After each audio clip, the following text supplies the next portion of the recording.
announced the increase in the communication service tax from 6 to 9%. A lot of issues about the implementation of this particular policy. We know that the Telecoms Chamber has recently issued a statement on the roadmap to the implementation of this communication service tax. I've been joined in the studio by the Chief Executive Officer of the Telecoms Chamber, Mr. Ken Ashigbe. Mr. Ashigbe, thank you very much for your time and good to have you on the program. Thank you very much, Marcus. All right. So to begin with, you've been here for 2 years. Today is your second anniversary. How has it been like for you? Well, it's been interesting, you know, moving from an industry, from graphic, where you had in excess of 700 staff, team members that you were working with, to an industry which is very, you know, less than 10 people working. But then the difference is that in graphic, when you do your stakeholder map, you know, you're looking at just a few stakeholders. But here, you come and your stakeholder map is in excess of 18. And so and of course, you're having to work with multinational companies. Well, yes, you know, so so you have your members that you have to deal with as well. So the challenges are different and very interesting. And for me, I think that's what makes it interesting to come here. There's no boring day within the telecommunications sector. Things are changing at a very fast pace, and you need to ensure that you are at the cuff of that, and you are able to help your members, help the industry, help Ghana as a whole be able to embrace, you know, the change that telecommunication and the whole digital revolution brings to bear. And I think it's been 2 years. There's quite a lot that we've done within these 2 years. You've had quite an expansive career, which spans mostly across the media landscape. You work with Joy FM, work with the Graphic Communications Group, as you rightly stated, and now you're in the telecoms industry. Why that shift?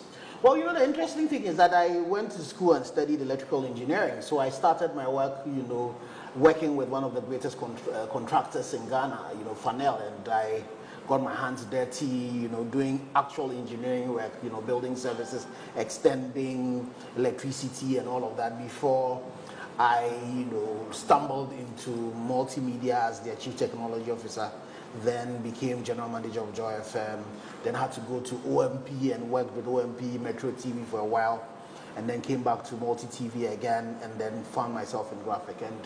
And then in graphic, I had to resign at some point, and then took up the role here at the chamber. You were not pushed out? No, not at all. Well, I resigned because there were some corporate governance issues. One of my staff was appointed onto the Media Commission, and I did not think that, you know, if you consider the fact that in one breath he was my boss as, you know, a member of the Media Commission, and another breath he worked for me as, you know, the director of newspapers, I thought it was wrong.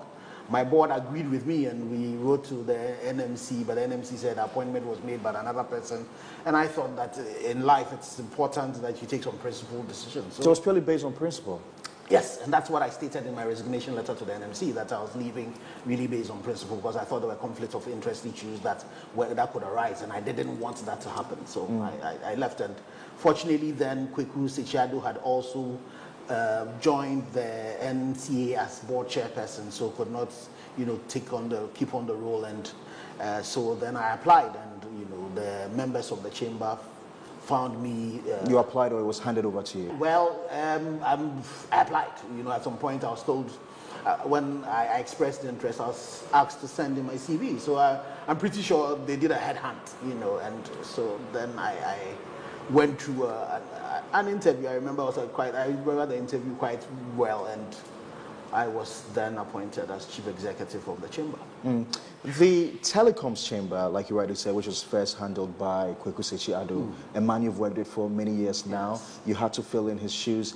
That chamber over the years has fought a number of battles with government, you know. Oh, well. Is it an area you find convenient dealing with? Well, I'm not too sure we would say fought a lot of battles, because if you look at it, there are a lot of things we've done also with government. You know, if you look at the issues of mobile money, if you look at the issues of even interoperability that happened quite currently. If you look at what we're doing currently with fiber cuts, being able to deal with the issues of fiber cut, if you look at the issues of even the tower moratorium that we had to deal with as an industry, currently we're working with the regulator on the issues of the guidelines, on these towers.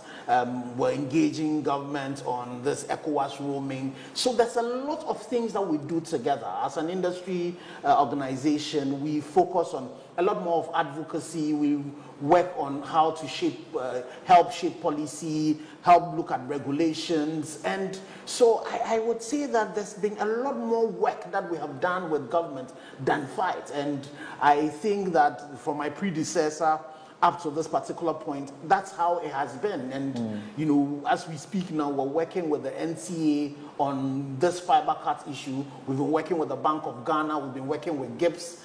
We're currently even working with the Office of the Vice President on digitizing the subsidy payment, so that, we are able to improve, the country is able to improve how subsidies are managed. It makes it a bit more efficient. So there are a lot of things that we do with both government at the policy level and then at the stake, at the regulatory level. If you look at the work we've done with the EPA, for example, on the STAR guidelines, a lot of cordial work gets done and a lot of brain power gets, exercised. But definitely in all of these engagements, as different stakeholders, you find out that there might be some differences that would come up, but, most of the time what you find we do is that there's a lot of conversation, there's a lot of negotiations, there's a lot of give and take to be able to arrive at positions that are, the best interest of the country, that are in the best interest of the industry, are in the best interest of our consumers. And that's been the focus of the chamber. So tell me, how does the chamber operate?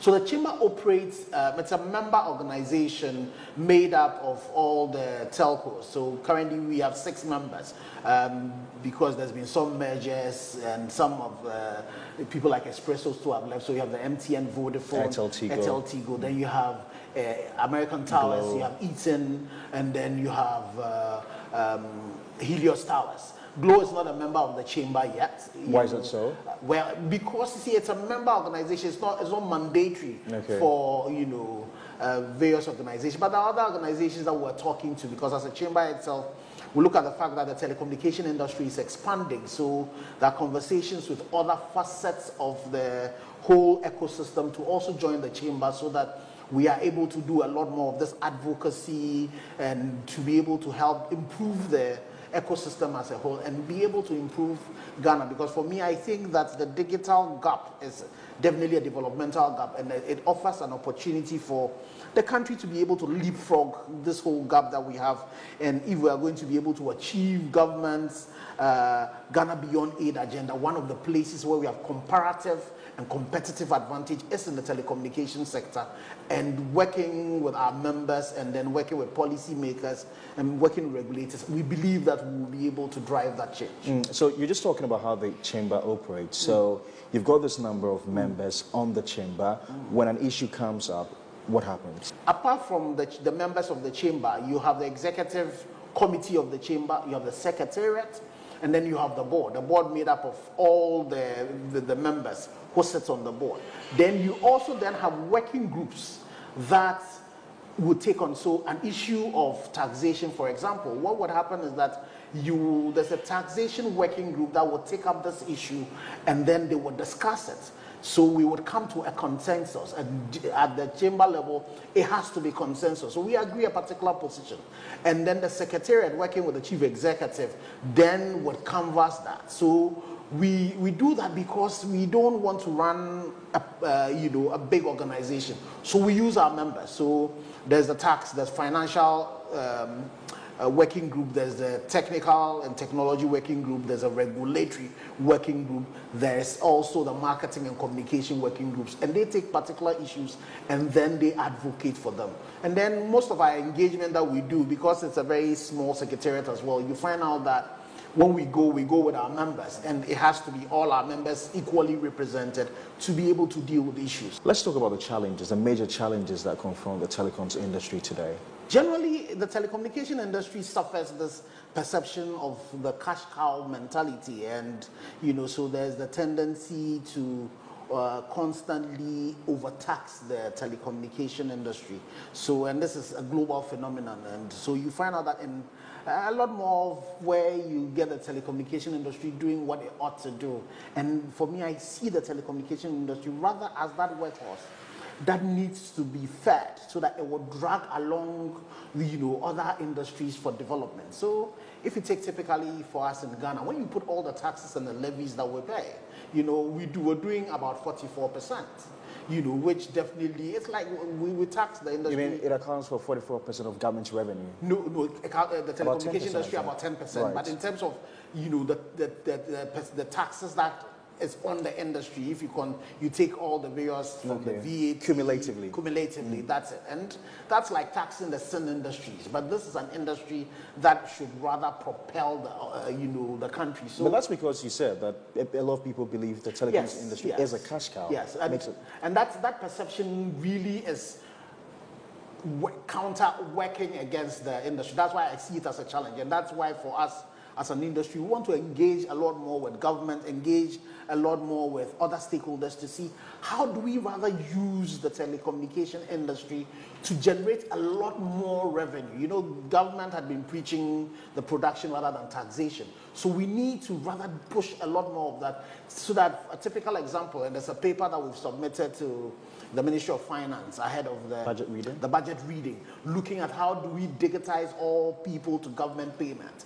Because we believe that if we did that, you would be able to expand the tax net, you'd be able to get a lot more people paying taxes, you would bring a lot more efficiency, cut out the waste, the chamber wants to lead that process? Yes, that's a conversation we're having with government. So that's your major input into the 2020 budget? It's one of the issues that we raised. Another thing that we raised in the 2020 budget is, there's a sunset clause on the National Stabilization Levy. We're hoping that, for example, government would allow the sun to set on that clause so that we can take that off because it was for a particular period, but we keep on pushing it. So we're hoping that would go. We're also hoping that the whole issue of taxation needs to be looked at again. I know you represent the interests of telecom companies, but I'm also sure that being a Ghanaian, you've heard over the years arguments by many that the telecoms industry probably accounts for one of the reasons why we have the depreciation of our local currency every year, and that a lot of these companies, because they're multinationals, they make their profits and they repatriate them. How do you respond to that? You see, it's important to, when these arguments are made, you predicate them on, facts, because as you say that, the other arguments you need to also realize is that apart from the people, apart from, some of the local things you do, all the investment that go into telecommunication is Forex. So you bring Forex in, you invest a lot of Forex in, then you have to earn cedis and pesos and put that together. You don't forget that apart from just our members, there are other Ghanaians who were given licenses to run telecommunication organization. Unfortunately for them, not all of them have been able to succeed. The only reason is that it's a very capital intensive, endeavor. And so there's a lot more Forex that also comes in terms of the capital investment that is put in to be able to ensure that these industries work. As we speak in Ghana, we're not totally covered. So you need to still do expansions of the network, which require a lot of investment, and all of that is coming in Forex. So definitely when an investment is made, the only way people would be able to invest is if they are also able to repatriate their funds. I know in the past, certain government officials had, essentially suggested that if it were possible, would have telecom companies retain a certain percentage of their profits in the country. Is that being done at the moment? Well, you see, the thing about it is the fact that it's a balancing act. You need to run your business. So because a lot of even these telecommunication, if you look at just at the leadership of the telecommunication industry in Ghana, and virtually most of them are Ghanaian. So in terms of how much even it is that you're paying your people, there's a lot more Ghanaians in there. If you look at all the telecommunication companies, all of them are members. But that's nowhere compared to the kind of profits they make. No. So tell me, what do you call it? MTN just published their Financials? Their financials. Tell me, what's the levels of profits? Then how much are they investing? What's the capex that is going into it? So that you do a good balance of it. That's why I gave you a typical example of the local people who also Ghanaians who are giving licenses. The reason why it's not happening is because the industry is so capital intensive that you need to be bringing in a lot more forex in. Now, if you look at what happened last year, for example, typically what happened last year, you are investing in terms of capex that came in 6.2 million. Is a capital expenditure, that investments that had to be done in a year. So, so you think we're being overly critical of the telecoms industry? Well, I'm not too sure. Maybe you are being overly critical, but I'm pretty sure that people see the worth. You think so? People see the worth. Look, if you consider people argue, for instance, as to why none of the telecoms industry, in terms of equity, is not in the hands of local people, and but why it's... and that's that, you see, and that argument is also not funded unless you're saying that 100%. I just said to you that there were Ghanaians who were given licenses. So when you look at the telecommunication industry, it's a very liberal telecommunication industry. Not too long ago, you remember that the NCA advertised spectrum to be sold. Right. It was not limited to only foreigners. Yeah, it was made so Ghanaians could have done it. Yeah. Fortunately for you, you now have even one of the telcos currently being publicly listed and Ghanaians own shares in it. Right. Vodafone has government of Ghana shares in it. If you look at Airtel Tigo, the way the genesis that came in, so all of that. So gradually, we're seeing it's happening. I'm hoping that like if you take a typical example of what happened with MTN, there was not all the shares were acquired. Right. So we hope that a lot more Ghanaians would be able to acquire. If you look at the issues of jobs, the number of jobs that this industry creates, about about 1.6 million indirect jobs that are being created, about 6,000 direct jobs that are being created, and the impact is felt generally everywhere that it's you quite go. monumental, right? Quite so, but there's so much that we can do, and you see, so you find out that typically in other jurisdictions now, you're looking into ways in which you can empower the industry to do more. So you take China, for example, with the 5G that is coming up. What has China done? It's taking the top 5, MNOs, and it's giving them spectrum for free, the 5G spectrum for free, so that they can drive that. You go into other markets, they're lowering the cost of spectrum so that, you can And I'm sure in this sense, you're talking directly to government. Oh, definitely. That's a conversation we constantly keep on having with government. How can we balance it? Because you see, when you charge $60 million for 4G spectrum, what then it means is that to be, that has to be amortized, and then over the life of that license, the operator has to recoup that. So then it makes it difficult for you to bring the cost of the service to the point where a lot more people will be able to use it. So what we know that definitely government also needs revenue, because you need to consider where we are. And then, so how do you balance that in such a way that you price these spectrum, which is a national asset, in such a way that everybody can afford it, and then be able to generate some revenue out of that, but also be able to make it in such a way that you can have total coverage, you can have the speeds that you want to have, so that a lot more people will be able to use the service. And that's why for us, we're happy working with the NCA, because one of the challenges, apart from the cost, is the issues of damage to fiber cards, which is very extensive. You have issues of even cell sites that are being invaded. So we're working with the NCA, working with the Ministry of Communication, the cyber security law that is going there, to classify telecommunication infrastructure as critical national infrastructure, so that it would be protected. And all of us as citizens of Ghana would also be able to protect that, so that instead of spending a lot more money, $4.5 million is what was spent last year in fixing fiber cuts, you can rather use that to expand fiber, so that in my village in Chame, for example, you'll be able to send fiber there, so that the school in Chame can get high-speed internet for the students in there to be as competitive as my son would be in Accra. Mr. Shigbe, so One issue that has come up for heated public debate has to do with the communication service tax. We know that government recently, the finance minister had announced an increase from 6 to 9%. The difficulty has been with how this is implemented. You recently came up with a statement, essentially giving a roadmap as to how this is going to be done. So we're all satisfied now. Yes, I think so. You see, the interesting thing is that when it comes to taxes, TV3, the VAT you collect is not for you. You're an agent of government. It's the same way the telecommunication industry, we are agents of government in collecting the CST. So previously it was 6%. This was a tax that was being absorbed by the industry. But then, because of the difficulty and the challenges that the industry faces, the industry is not able to continue absorbing the tax again. So what the industry decided was to pass on the tax to the consumer, because rightly so, it's a consumer tax. And our reading of the tax and aligning it with the way the GRA wants the tax to be treated and paid, it's about at the point of the purchase that the tax is incident. So we reading that in implementing the law, decided that once you make the purchase, we take the tax off for government, and then the tariff then is you use what is left. Which was going to be simpler. Yes, that's quite simpler, and easier to do. And even with that change, it took us up to the 1st of October to be able to implement that. But, there were uproars because I'm sure, the deductions were being done. It was new in the market. And then so there was an engagement, and government called us and said, no. So can you pass that through the tariff?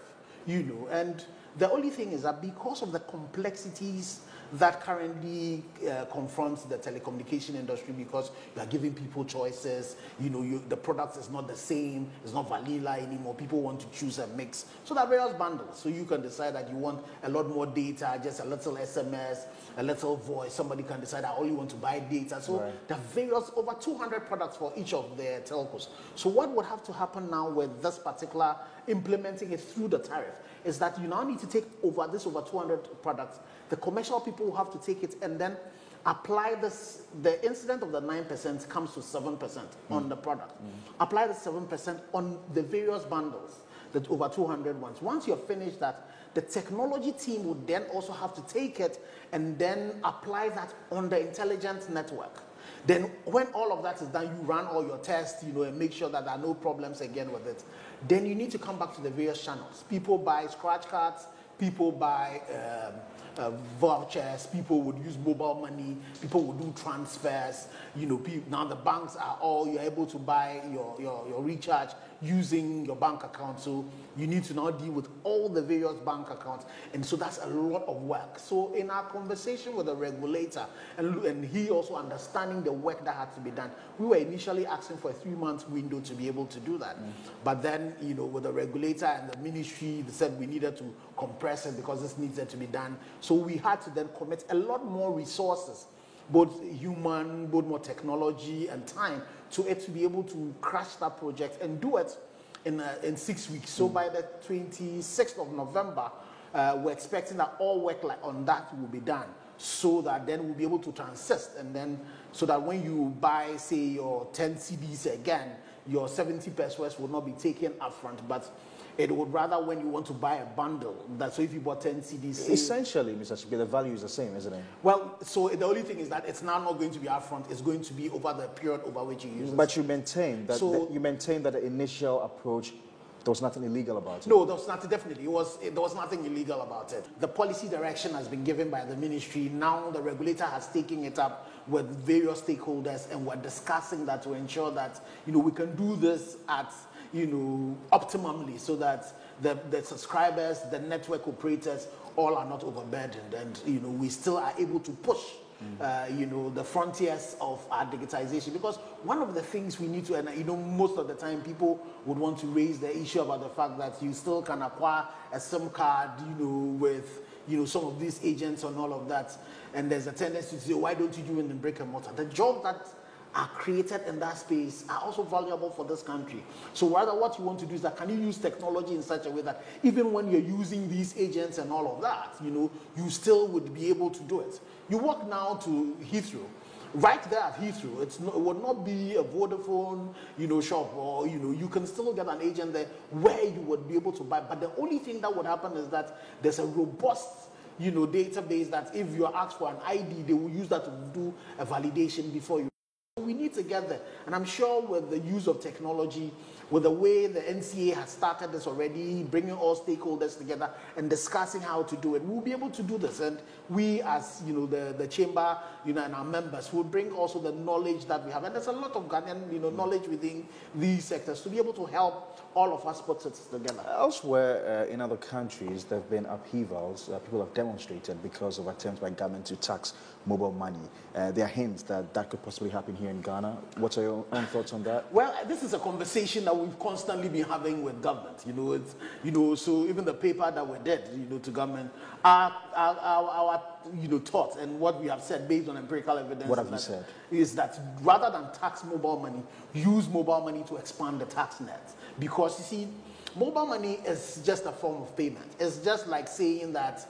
The good thing is that this government, when it came into power, took taxes off, financial services. So this is financial services that me and you, we do. You would say are upper class. When it comes to mobile money, it's a democratization. It's ensuring that financial services are available to everybody. Financial inclusion. Exactly, you're driving that. You don't want to put, a tax on that. Already, government also has a huge digitization strategy, and it would need financial inclusion to drive that. So for government who wants to achieve this digital inclusion and would want to ensure that there are about 7 million Ghanaians that are not within the financial sector, you are bringing them in there. Taxing mobile money would definitely not be the way. So the telecoms chamber's position on that matter is don't tax mobile money. Right. Don't tax mobile money. Because you see, by the point we need to bear in mind that mobile money already pays some taxes. There are withholding taxes that are paid based on our agents who even make money out of it.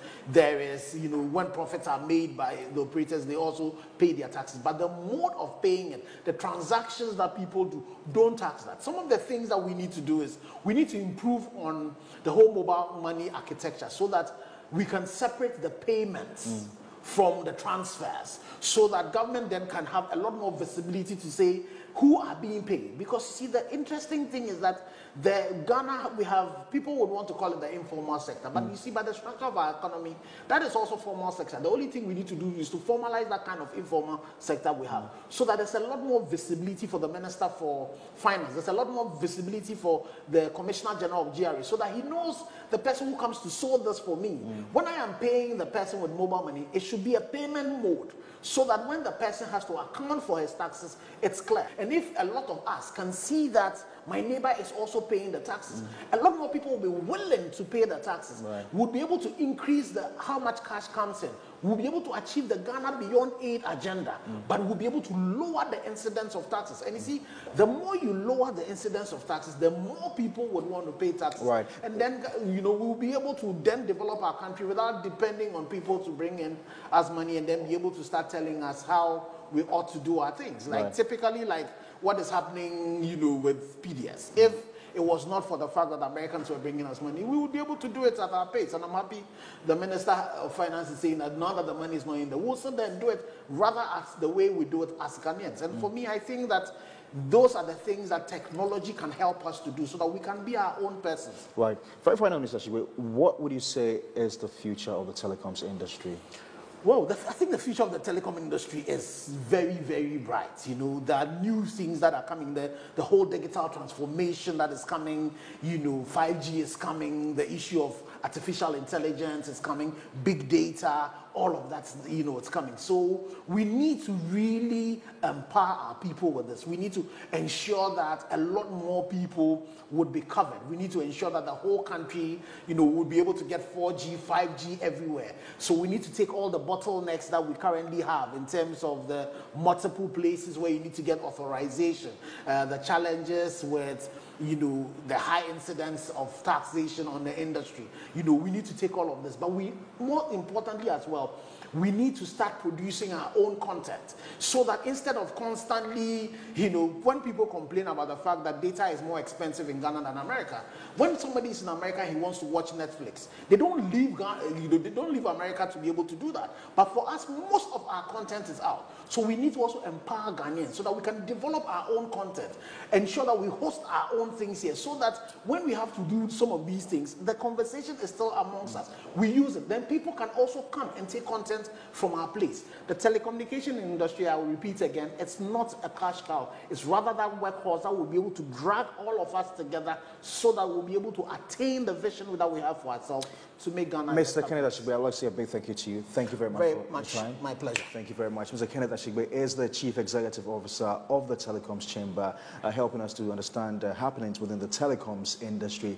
This has been Business Focus, your most authoritative business and economic analysis program. We'll go for a short break and return for some more.